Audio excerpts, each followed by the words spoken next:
presented by Kiska Films. DJ Kundan Raj.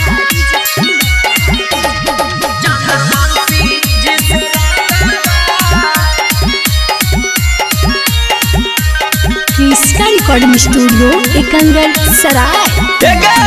लाल काला गैया रंगवा की लागैया हरियर का लाल काला गैया रंगवा की लागैया हरियर का चोलिया रंग की रंगू छाउड़ी लहंगवा डाला वाले नागे छाउड़ी चंद्रवंशी जिसे रंगवा डाला वाले नागे छाउड़ी चंद्रवंशी जिसे रंगवा Mixed by DJ Kundan Raj.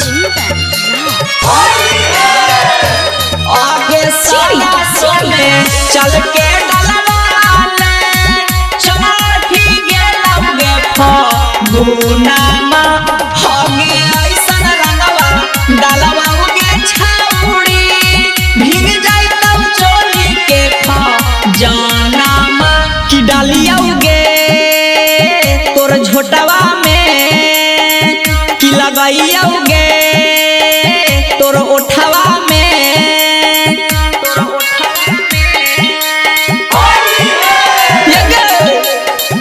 की डालियोगे तोर झोटवा में की लगाइयोगे गे गे होठवा में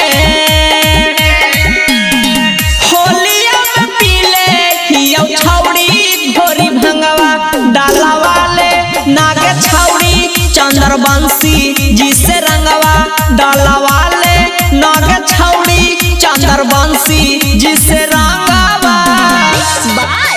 Mixed by DJ Kundan Raj.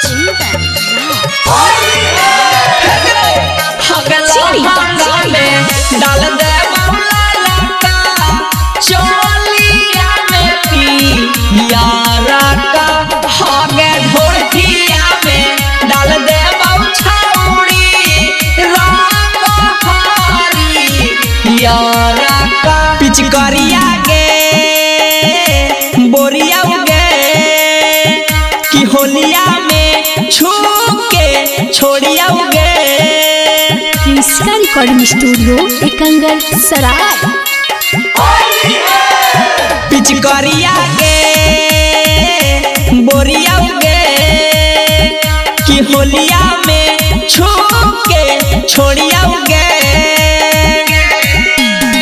DJ star Bhole करतौ तोरा लदंगवा डाला वाले नागे छौड़ी चंद्रवंशी जिसे रंगवा डाला वाले नागे छौड़ी चंद्रवंशी जिसे रंगवा।